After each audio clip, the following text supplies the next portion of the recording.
Welcome to our YouTube channel third English with Kadim Vakil. और इस video में हम जो है आर्टिकल का लेक्चर 2 शुरू करेंगे, कंपटीशन का पार्ट। ठीक है, तो पहले वाले में हमने थोड़ा दा का यूसेज देख लिया था, अब यूज ऑफ ए और एन देखेंगे। ठीक है, so use of A and an देखिए। A is used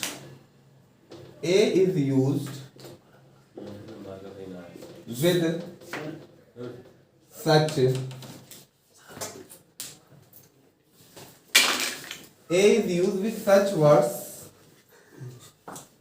A is used with such words as begin with consonant sound. ठीक है, ये सब बचपन से आपने पढ़ा होगा। फिर an is used with such words as begins with vowel sound है ना। अब आप देखो, और आपको ये तो पता है ए और एन का यूज तो सिंगुलर काउंटेबल नाउन के साथ करते हैं, ये तो सब लोगों को आपको पता ही है। ठीक, अब आप देखिए, एक मैं बताता हूं। A good advice given at a bad time is not good at all. अब आपने ये लिख दिया, आप good advice given at a bad time is not good at all. अब आप देखो, आपने यहाँ पर एडवाइस लिखा। अच्छा, कोई भी नाउन या प्रोनाउन जो आप कोई भी आर्टिकल लिखते हैं वो नाउन के लिए लिखते हैं। ठीक है, अब आपने आ लिखा, आ इस एडवाइस के लिए लिख दिया। ए और एन का यूज सिंगुलर काउंटेबल नाउन के साथ करते हैं। अगर ये एडवाइस सिंगुलर काउंटेबल नाउन हो तो ये ए का यूज ठीक हो जाएगा। लेकिन आप सब लोगों को पता है कि एडवाइस अनकाउंटेबल नाउन है। कैसा? अनकाउंटेबल नाउन है, और अनकाउंटेबल नाउन के लिए तो आप ए और एन का यूज नहीं कर सकते, तो ये एक गलत हो गया। इसको आप ऐसे लिखिए, good advice given at a bad time is not good at all. आप चाहते हैं कि नहीं हमें ए का यूज करना है, तो एडवाइस के साथ तो ए का यूज नहीं कर पाएंगे आप, या तो फिर आप ऐसे कर दीजिए, इसके साथ लिख दीजिए कुछ, a piece of good advice. ठीक है, अब आप देखो, आ का यूज आपने पीस के लिए कर लिया। इतनी चीज समझ में आ गई, क्योंकि ए और एन का यूज आप सिंगुलर काउंटेबल नाउन के साथ करते हो। एडवाइस तो सिंगुलर काउंटेबल नाउन है नहीं, है ना। एक और देखिए, they met a gentry in the town. अब आप देखो, आपने यहां पर they met लिखा और इसके साथ एक वर्ड जेंट्री लिखा। जेंट्री क्या है? ये नाउन है। जेंट्री क्या है? नाउन है। इसके साथ आपने ए आर्टिकल का यूज कर दिया। ए और एन का यूज आप सिंगुलर काउंटेबल नाउन के साथ करते हो, लेकिन ये जेंट्री वर्ड है, ये देखने में तो सिंगुलर लग रहा है, लेकिन ये होता प्लूरल है। नाउन वाले पार्ट में हम पढ़ेंगे, जेंट्री हो गया, कैवेलरी हो गया। ठीक है, तो ये जो जेंट्री है ये प्लूरल नाउन है, देखने में सिंगुलर लग रहा है, लेकिन है ये प्लूरल। इसका मतलब होता है all the noble man, all the noble MEN noble man of the society. ठीक है, ऑफ द सोसाइटी, तो उनको जेंट्री बोलते हैं। अब आपने जेंट्री तो प्लूरल नाउन हो गया, प्लूरल नाउन के लिए तो आप सिंगुलर ए और एन का यूज नहीं करते, तो ये ए गलत हो गया, है नहीं। ये गलत क्यों हो गया? क्योंकि जेंट्री देखने में सिंगुलर है, लेकिन है ये प्लूरल। ए और एन का यूज आप सिंगुलर काउंटेबल नाउन के साथ करते हो। ठीक है, ऑल राइट। थोड़ा सा और देखिए, तो फिर ये इसमें से ए हटा दिया जाएगा। हाँ, ये हटा दो, they met gentry in the town. ठीक है,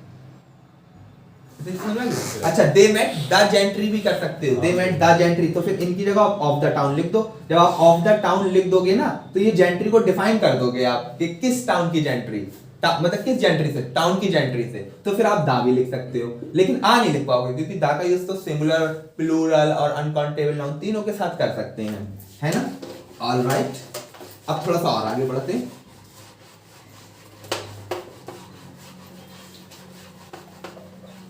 देखिए, bronze is an alloy made of half a copper and half a zinc, half a zinc। अब आपने लिखा bronze is an alloy made of half a copper and half a zinc. अब आपने यहाँ पर जिंक लिखा और यहाँ लिखा कॉपर। आपको पता है जिंक और कॉपर मेटल होते हैं, मेटल मटेरियल्स होते हैं। मटेरियल्स तो काउंटेबल होते नहीं है। मटेरियल्स काउंटेबल होते हैं क्या? मटेरियल नाउन के तो काउंटेबल नहीं होते, और ए और एन का यूज सिंगुलर काउंटेबल नाउन के साथ करते हो, तो ये आ यहाँ भी गलत हो गया और आ यहाँ भी गलत हो गया। आप इसको ऐसे लिखिए, bronze is an alloy made of half copper and half zinc. क्यों? क्योंकि कॉपर और जिंक मटेरियल नाउन है, और एलॉय भी तो एलॉय के लिए ठीक है, यहाँ पर ही कोई मटेरियल नहीं है, ठीक है। यहाँ पे एक मिक्सचर के लिए आपको इसको यूज किया गया है एनोला, ये ठीक है, ठीक है। ये कोई मतलब ये तो मिक्सचर है ना, ये मतलब मिक्सचर को एलॉय का मतलब मीनिंग क्या है? एलॉय आपको पता नहीं, जब मेटल्स दो मेटल्स को एक साथ मिला देते हैं। एलॉय भी तो क्या नाम है, नॉन वो हो गया ना, नॉन मेटल हो गया ना, नॉन एलॉय भी तो। एलॉय नॉन मेटल नहीं है, यहाँ पर एलॉय का हमने मटेरियल सेंस में यूज नहीं किया है, ठीक है। अगर हम लिखते हैं आ ब्रॉन्ज, ये कैटेगरी है, ये है कैटेगरी, जैसे कि कोल की कैटेगरी होती है, ठीक है, एंथ्रासाइट, लिग्नाइट, बिटुमिनस, ठीक है, तो ये वो ठीक है। लेकिन यहाँ देखो कॉपर और जिंक के लिए आप ए का यूज नहीं कर सकते, क्योंकि ये है मटेरियल नाउन। क्या है? मटेरियल नाउन कैसे होते हैं? अनकाउंटेबल होते हैं, ठीक है, और ए और यूज सिंगुलर काउंटेबल नाउन के साथ करते हो। ऑलराइट, कुछ और देखिए, एक और देखें, जैसे एक मतलब Alina sent gift to one of her friends। अब आप देखो, Alina sent gift to one of her friend. अब आपने यहाँ पे गिफ्ट लिखा, गिफ्ट कैसा है? सिंगुलर काउंटेबल नाउन है। क्या है? Singular countable noun. बिना डिटरमिनर के आप लिख सकते हो क्या? नहीं लिख सकते। तो अगर कोई सिंगुलर काउंटेबल नाउन है तो उसको बिना डिटरमिनर के लिखना तो गुनाह कबीरा है, ठीक है। आर्टिकल्स भी डिटरमिनर होते हैं, तो आप यहाँ पर आ लिख दो। क्या लिख दो? आ लिख दो। तो ये वाली बात भी याद रखना है कि देखो सिंगुलर काउंटेबल नाउन को बिना डिटरमिनर के भी नहीं लिखना, ठीक है। और ए और एन का यूज आप उनके साथ करना जो सिंगुलर काउंटेबल नाउन है। नहीं, ये चीज आपके समझ में आ गई? थोड़ा सा और आगे बढ़े, ठीक है। अब थोड़ा सा और आगे बढ़ते हैं। अब आप देखिए, newspaper carried the report about the plane crash। अब आप देखो, आपने लिखा newspaper carried the report about the plane crash. कोई स्पेसिफिक रिपोर्ट होगी, कोई स्पेसिफिक प्लेन क्रैश के बारे में लिखा है। अब यहाँ पर न्यूज़पेपर क्या है? न्यूज़पेपर, अब यहाँ पर न्यूज़पेपर सिंगुलर काउंटेबल नाउन है। सिंगुलर काउंटेबल नाउन है। सिंगुलर काउंटेबल नाउन तो बिना डिटरमिनर के नहीं लिखे जाते, है नहीं। तो अब यहाँ पर आपको ए या एन या द तीनों में से कोई एक लिखना पड़ेगा। अब ठीक है, एन तो लिख नहीं पाओगे। अब आपके पास ऑप्शन ए और द है। ए लिखोगे तो ये न्यूज़पेपर इंडेफिनिट हो जाएगा, दा लिखोगे तो डेफिनिट हो जाएगा। अब आप बताओ ये न्यूज़पेपर डेफिनिट होगा या इंडेफिनिट होगा? डेफिनिट होगा। क्यों? क्योंकि कोई आदमी जो ये बोल रहा है कि उसने रिपोर्ट, एक ऐसा न्यूज़पेपर है जिसने रिपोर्ट कैरी की है और प्लेन क्रैश के बारे में रिपोर्ट कैरी की है, तो उसको ये भी पता होगा कि कौन सा न्यूज़पेपर है जिसने प्लेन क्रैश के बारे में रिपोर्ट कैरी की है। तो अब आप यहाँ पर दा लगा दोगे, आ नहीं आएगा। ये चीज आपके समझ में आ गई? वेरी गुड, माशाल्लाह, है ना। अब आगे बढ़ते हैं थोड़ा सा, चलिए। अब आप देखो, वो वाली बात होगी कि ए और एन का यूज सिंगुलर काउंटेबल नाउन के साथ, ये पहला पॉइंट हमारा क्लियर हो गया। या फिर सिंगुलर काउंटेबल नाउन को बिना डिटरमिनर के भी नहीं लिख सकते। अब दूसरी बात देखिए कि जो हमने दूसरा पॉइंट आपको लिखवाया है कि ए का यूज आप उन वर्ड्स के साथ करिए जो कॉन्सोनेंट साउंड से शुरू होते हैं, और एन का यूज उन वर्ड्स के साथ करिए जो वाउल साउंड से शुरू होते हैं। चलो मेंटोस खाइए आप पहले, है नहीं? हाँ, मेंटोस। ये हमारे स्टूडेंट्स हमें डेली मेंटोस खिलाते हैं जब आपकी बत्ती जल जाए। तो जरूरी है। देखो, चलो मैं क्वेश्चन लिख देता हूं। It was an unique kind of problem. इसको यार सवाल में देखना।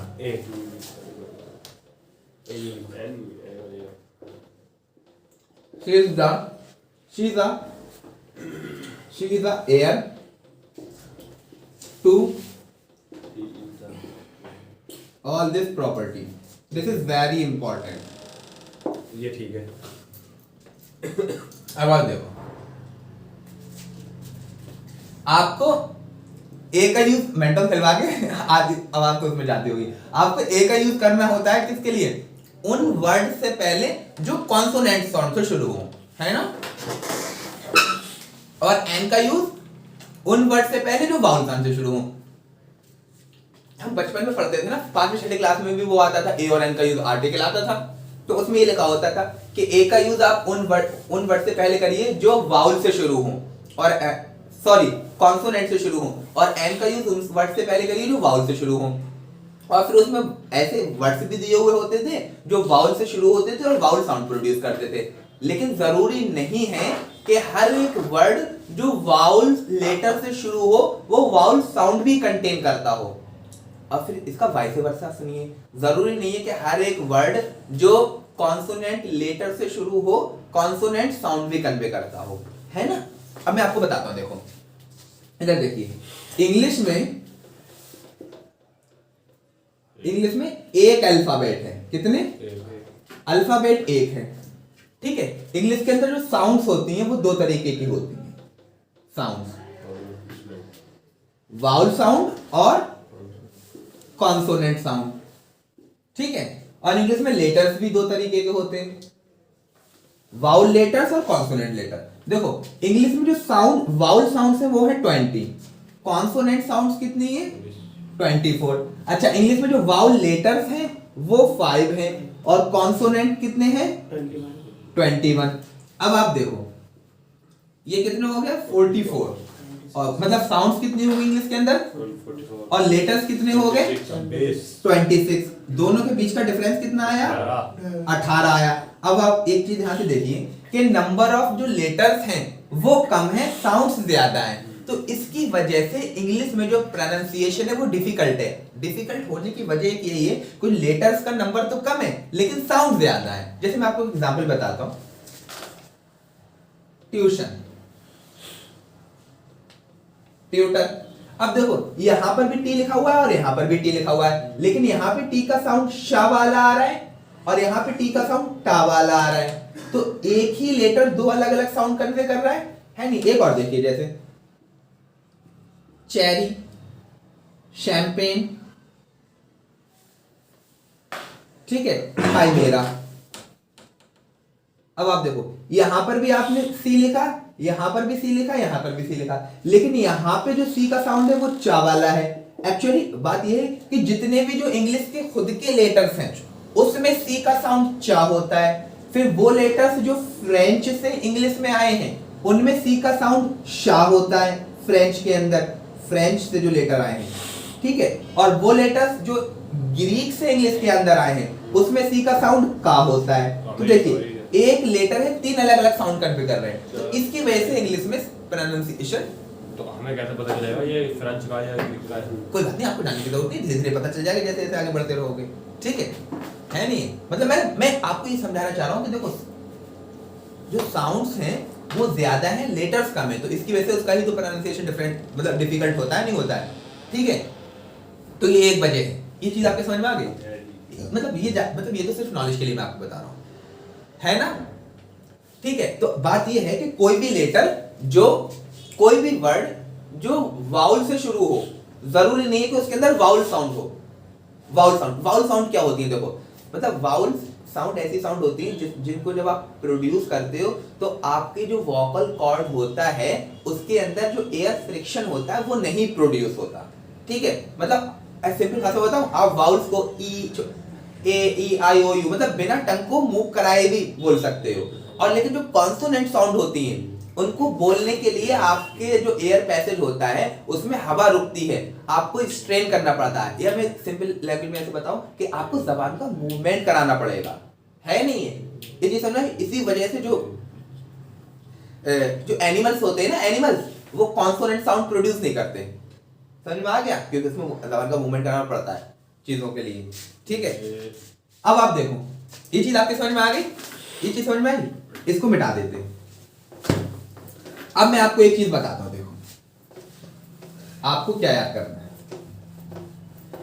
ये वाली बात समझना कि कोई भी लेटर जो वाउल से शुरू हो जरूरी नहीं है कि उसके अंदर वाउल साउंड हो। जैसे मैं एक एग्जांपल देता हूं, ऑरेंज, ऑरेंज। अब आप देखो इसमें जो ऑरेंज में जो ऑ की साउंड आ रही है, ऑ वाउल साउंड आ रही है, आपको जबान को मूव करने की जरूरत नहीं है। अब एयर पैसेज को मतलब एयर पैसेज में एयर फ्रिक्शन प्रोड्यूस नहीं हो रहा है, ऑरेंज, ठीक है। लेकिन अगर आप ये बोल के दिखाना, आप ये बोल के दिखाना यूनिक, ये देखो यूनिक लिख के दिखाना, यूनिक, यूनिक बोल के दिखाओ, यूनिक। यू, तो ये आवाज रुक रही है यूनिक। अच्छा यूनिट में देखो, ठीक है, यूनिफॉर्म, यूनिसन, यूजलेस, यूटोपियन, ठीक है, यूलॉजी, यू, यूरोपियन, है ना, यूनिवर्सिटी। अब आप एक चीज देखो, ये सारे वो वर्ड्स हैं, एक दो और लिख देता हूं मैं आपको, यूजफुल लिख लो, इधर देखो, ये सारे वर्ड ऐसे हैं जो कॉन्सोनेंट साउंड बोलते हैं, वाउल से तो शुरू हो रहे हैं, you you E U you, लेकिन इनके अंदर आवाज कैसी है, कॉन्सोनेंट है। मैं आपको एक चीज और बता दूं, जो हिंदी के 11 स्वर हैं, स्वर, कल मुझे मतलब क्लास बच्चों में I was saying स्वर, तो they taught me it's not स्वर, it's स्वर, ठीक है, हाँ स्वर। तो देखो हिंदी में जो 11 वाउल्स हैं, 11 वाउल्स, छोटा आ, बड़ा आ, छोटी ई, बड़ी ई, छोटा ऊ, बड़ा ऊ, छोटा ओ, बड़ा ओ, ए अंग, आ। This is very important. ये 11 हो गए, 12 हो गए, 1 2 3 4 5 6 7 8 9 10 11 12। अरे इसको हटा, देखो दिस इज वेरी इंपॉर्टेंट। अब आपको कैसे पता चलेगा कि कोई किस वर्ड से पहले आपको ए लगाना है, किस वर्ड से पहले एन लगाना है, ठीक है। एन का यूज आप उन वर्ड से पहले करते हो जिसमें के अंदर वाउल साउंड हो, और ए का यूज आप उस वर्ड से पहले करते हो जिसके अंदर कॉन्सोनेंट साउंड हो, है नहीं है। तो जैसे अब आपको बहुत सिंपल तरीका मैं बता रहा हूं कि कोई भी इंग्लिश का वर्ड है, अगर आप उसको हिंदी में लिखें, किसमें, हिंदी में लिखें, और जैसे ऑरेंज है, क्या ऑरेंज है, आप इसको हिंदी में लिख रहे हैं तो ऑरेंज ऐसे लिखेंगे, ऑरेंज ऐसे तो लिखेंगे। ये देखो हिंदी का स्वर है, तो आप इससे पहले क्या लगाओगे, क्या लगाओगे, एन, क्या लगाओगे, इधर देखो। लेकिन यूनिक देखो, यूनिक को आप लिखोगे कैसे लिखोगे, यूनिक को लिखोगे कैसे लिखोगे, ऐसे ही तो लिखोगे हिंदी में, या क्या ये हिंदी का वाउल है, हिंदी का वाउल तो देखो हिंदी के यही है, तो अब आप यूनिक से पहले क्या लगाओगे, आ, क्या लगाओगे, देखो यूनिट, देखो यूनिट लिखोगे कैसे लिखोगे, ये हिंदी का स्वर है, नहीं है, स्वर तो ये है हिंदी के, तो यूनिट से पहले क्या लगाओगे आप, आ, क्या लगाओगे, ये जैसे EWE लिखा तो इसे कैसे लिखेंगे, यू, यू, इसको क्या पढ़ते हैं, यू, यू, फीमेल रैम को बोलते हैं, EWE तो यू पढ़ेंगे ना, हाँ, यू, यू ऐसे लिखोगे ना हिंदी में, यू हो गया ना, ये तो यू, यू पढ़ते हैं इसको, क्या ई साइलेंट, यू पढ़ते हैं, यू, क्या पढ़ते हैं इसको, यू, और यू को कैसे लिखोगे, यू ऐसे लिखोगे, तो ये हिंदी का वो है। नहीं, तो देखो इधर सुनो, कोई भी इंग्लिश का वर्ड है, आपको पता लगाना है कि उससे पहले ए का यूज करना है या एन का यूज करना है। तो मैंने तो बता दिया, लिंग्विस्टिकली बता दिया, ठीक है, फोनेटिक्स के थ्रू। लेकिन अगर आप सिंपल तरीके से याद रखो, कोई भी इंग्लिश का वर्ड है, अगर आप उसको हिंदी में लिख रहे हो, है नहीं, जब आप हिंदी में लिखोगे तो ये देखो कि हिंदी में लिखने के बाद अगर उसका पहला लेटर हिंदी का कोई वाउल आ रहा है तो एन लिख दो, और अगर कोई हिंदी का कॉन्सोनेंट आ रहा है तो ए लिखो, ठीक है। तो ये देखो, ये सारे लेटर्स ऐसे हैं जिनको अगर आप हिंदी में लिखोगे तो कॉन्सोनेंट से लेके आएंगे, हिंदी का अगर वाउल आ रहा तो एन लिख दो, नहीं आ रहा तो ए, हाँ वाउल, ठीक है। तो इनसे पहले आप क्या लिखोगे, आ लिखोगे, क्या लिखोगे, एक और देखो यहाँ पर, जैसे one way road, one way road, ये लिख दिया मैंने। अब आप देखो ये ओ से तो शुरू हो रहा है, वाउल तो है, लेकिन अगर आप हिंदी में से लिखोगे तो इसको कैसे लिखोगे? वन। वन। वा। हाँ। तो अब आप इसको क्या लिखोगे? आ वन वे रोड। क्या लिखोगे? आ वन वे रोड। आ वन वे। रोड। ये चीज आपके समझ में आ गई? बिल्कुल, अब आ गई। अब आ गई? बिल्कुल। वेरी गुड, माशाल्लाह, कितनी अच्छी बात है। तो इन सबसे पहले आपको किसका यूज करना है? एक और। ए। क्यों समझ, रीजन समझ में आ गया? बिल्कुल। आप थोड़ा सा और देख लो, this is very important. Okay sir. अब आप देखो, जैसे ही ये वर्ड एयर है, इसको एयर पढ़ते, इधर सुनो जो मैं बोल रहा हूं, ठीक है? एयर हो गया, एयरएस हो गया, यस सर। ऑनर हो गया, ऑनरी हो गया, ऑनरी। मेरा यूज होगा। ऑनरेरी, ठीक है? आर हो गया, इधर देखो, इधर आर, इसको पढ़ते जो मैं बोल रहा हूं उसको सुनो। ऑनरेबल, ऑनरेबल, ठीक है? ऑनरेबल हो गया। उसके बाद देखो एस एम एस हो गया, F I R M L A. अगर आप देखो इन वाले वर्ड्स को देखो, ये तो मैं अभी आपको समझा ही दूंगा, ये तीनों तो अच्छे से।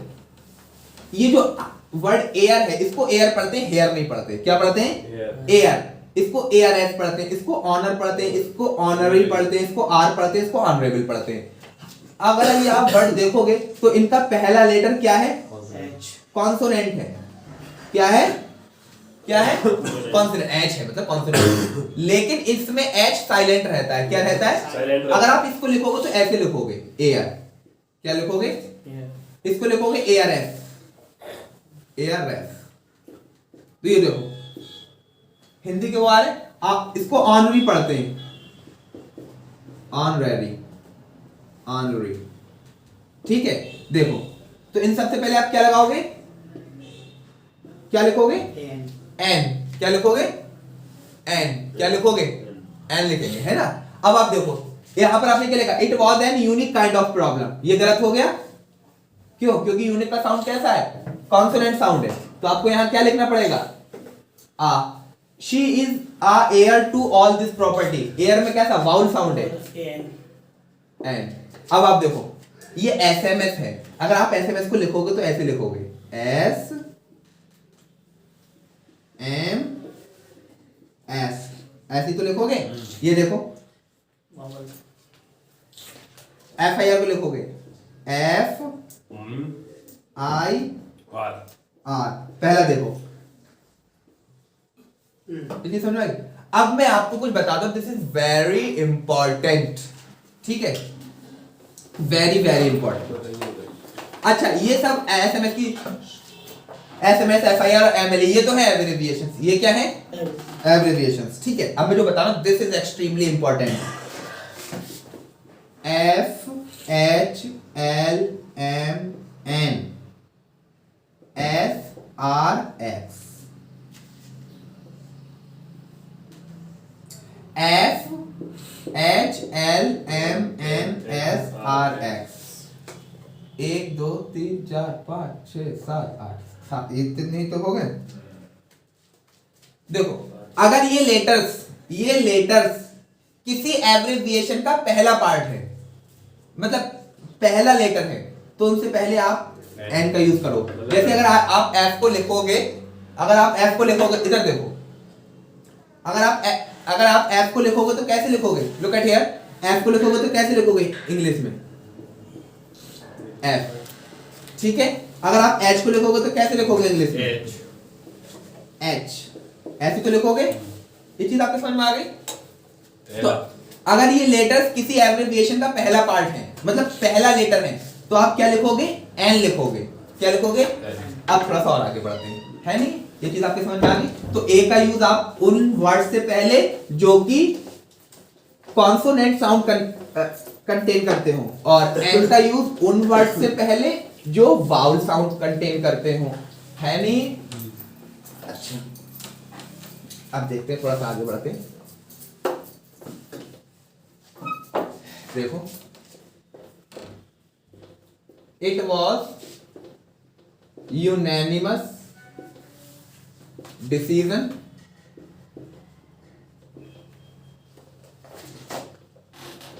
it was unintentional murder. Murder. ये अब आप देखो, अब आप देखो इसमें जो यू का साउंड है या वाला है, ये वाला इसमें यूनैनिमस। यूनैनिमस मतलब होता है एक साथ मिलके, सब लोगों के साथ, यूनाइटेड, एक साथ, ठीक है। यूनैनिमस एडजेक्टिव है, क्या है एडजेक्टिव, एक साथ मिलके, जिसमें सब लोगों की रजामंदी हो, एक हो, ठीक है, एक होकर। अच्छा, इसमें साउंड कैसा है, मतलब कॉन्सोनेंट साउंड है, तो आप इसमें क्या लिखोगे, एक अच्छा अनइंटेंशनल में देखो, अन एन क्या लिखोगे, एक बार देखो, नंबर पक्का है जो मेरा इंशाल्लाह इंशाल्लाह। आई हैव सीन, ऐसे लिखो, I have seen never seen seen UFO, U ठीक है।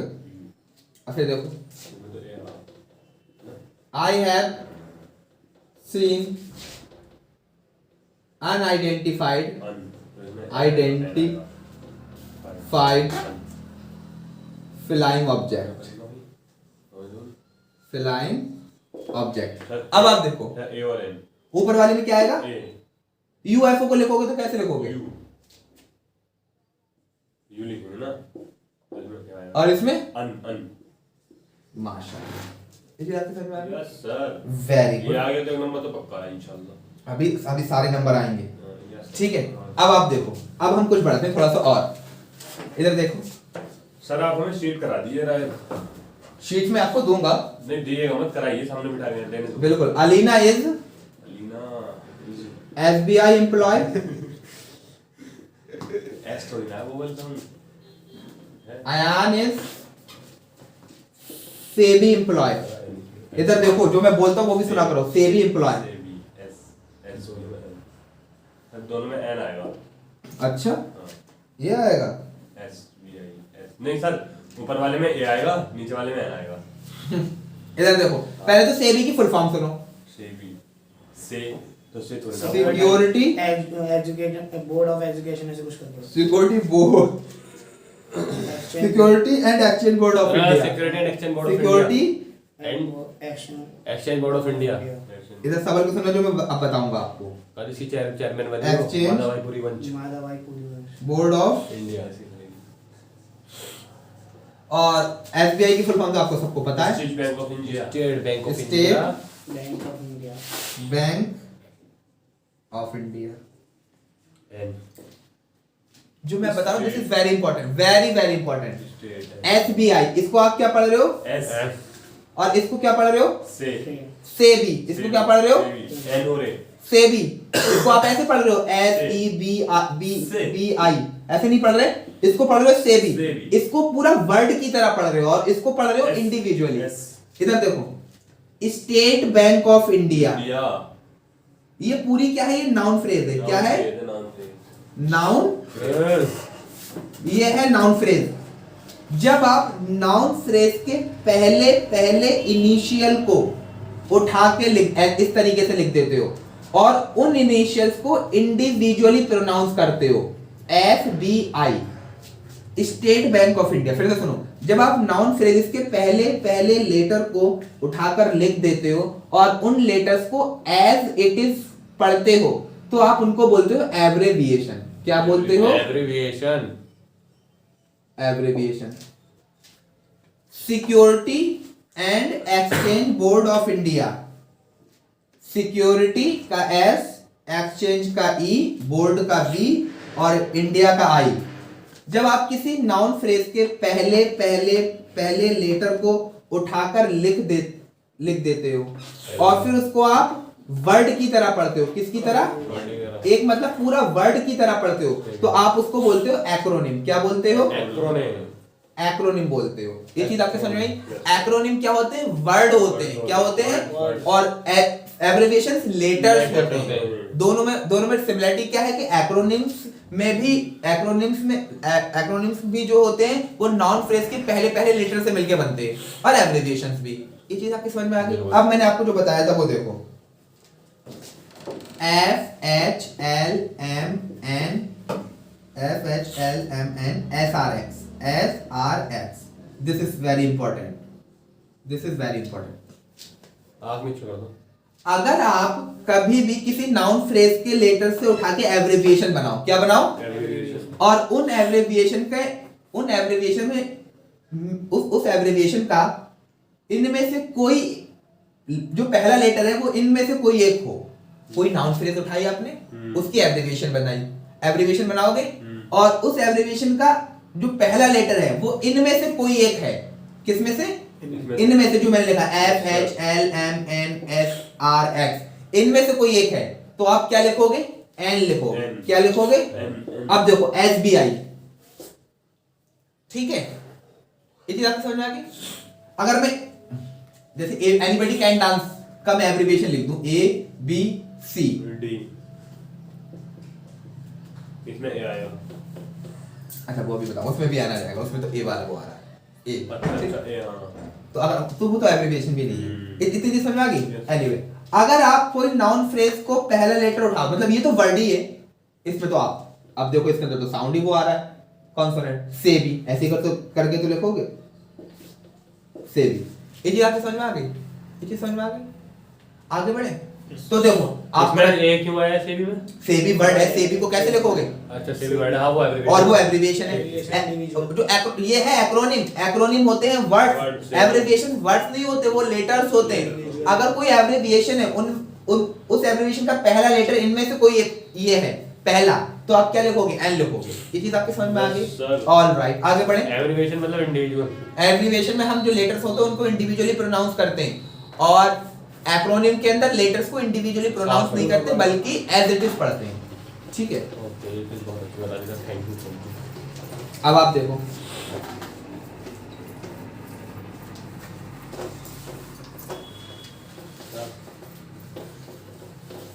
इधर देखो, इधर देखो,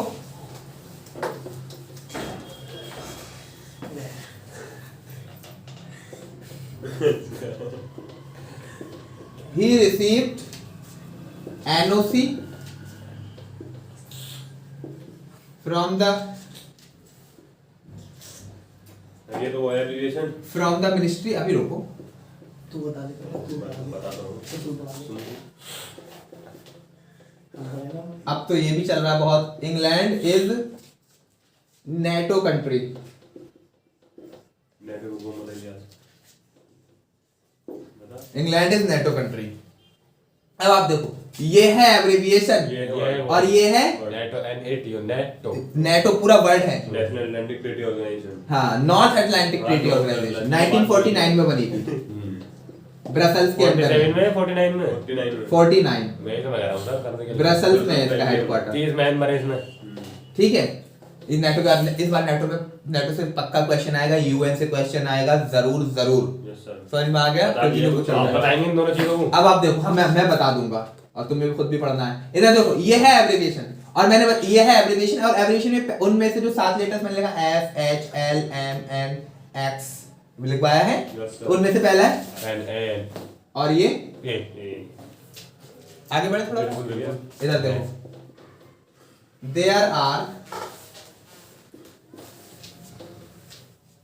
there are dash S dash you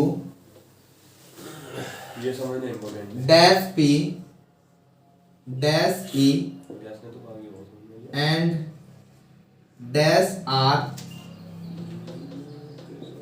इधर लिख दो फिर इधर and dash r in the letter super, super भाई भी दो super, there are dash s dash u dash p dash e and dash r in the letter super। अब आप देखो s ए क्या आएगा, ए बताओ भाई क्या ए आएगा, आएगा, ए एन आएगा, एन क्या आएगा बताओ, एन s को कैसे लिखोगे, एस ए एन आएगा भाई, अच्छा देखना जरा, s को ऐसे लिखेंगे, 11 में से नहीं, s को लिखेंगे ऐसे, इधर देखो एब्रिविएशन है, बच्चों की बोलो, there are ns, A u को कैसे लिखोगे, ए ए और ये एन एन माशाल्लाह, और ये A, R R A N N R आ रहा है समझ में ये, बिल्कुल बिल्कुल, पक्का है इंशाल्लाह। अब काला सर का हाथ आप रहा वेरी गुड, तब तो ठीक है। फिर एक और देख लो, फिर आप बताना, इसी में बताना। सर ऐसे पूछ रहे थे अब अपना हाथ रखिए बस सिर पे। इधर देखो, सर मेरी आपसे एक हम्बल रिक्वेस्ट है। अभी सुनो मैं बल्लू का। There are dash H dash U dash N dash T in the letter hunt. N A A N हाँ एक एक बताओ भाई। एन माशाल्लाह। Sir A A A N और एन एन ए टी है ना हाँ तो टी को कैसे ए। लिखोगे? A T A A T ये एन सर, जो अभी एन आपने आएगा, जो- एन। एन आएगा सर। अभी आपने जो वर्ड बताया था उसमें ना आए उसमें ठीक। अब टी को कैसे लिखोगे? टी ए आएगा ए। टी हाँ ये आएगा, उसमें नहीं है, नहीं है एफ वाले में। और फिर आगे समझ में? भैया ध्यान दो पढ़ाई पे। हाँ भाई अब बताओ, ये चीज समझ में आ रही है ना तुम्हारे? तो अब देखो, आर्टिकल का मतलब ये नहीं 4 रूल रट्टा लगवा दिए मैंने बताया। रिक्वेस्ट सुन लीजिएगा। ठीक है, हाँ क्या रिक्वेस्ट होगा? सर इनके लिए तो आप एक बात ये बैट पहले हाँ बैठ डलवा देता हूँ। क्योंकि देखिए इनके पैर देखिए ये ऐसे पड़ते हैं, कुछ बैट पड़ने का तरीका ये क्या होता है। तरीका है? रात भर मूल लड़के से बात करेंगे दिन में सोएंगे। और सर आप इनके साथ ही कोई स्टूडेंट हो आपकी कोचिंग में तो ट्यूशन के लिए ले लीजिए।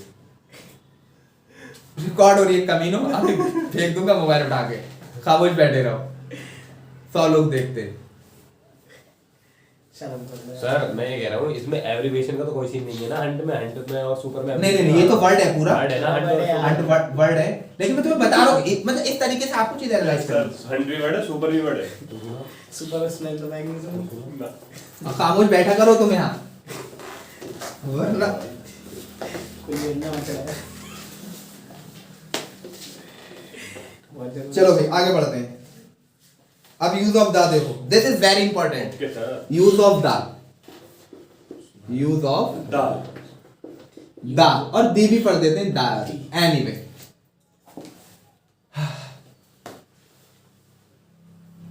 सर दा कब पढ़ते हैं और दे कब पढ़ते हैं इसका भी तो कुछ बता दो। अभी बता दूंगा, शुरू कर दिया सर। ठीक है, ये भी बता दूंगा दा कब पढ़ते दी कब पढ़ते, लेकिन पहले देखो सर दा तो मतलब जैसे कुछ बड़ी चीज के लिए लगाना होता है। इधर देखो। स्टार्टिंग स्टार्टिंग के लिए वही तो समझा रहा हूँ तुम्हें, समझ लो। दी आई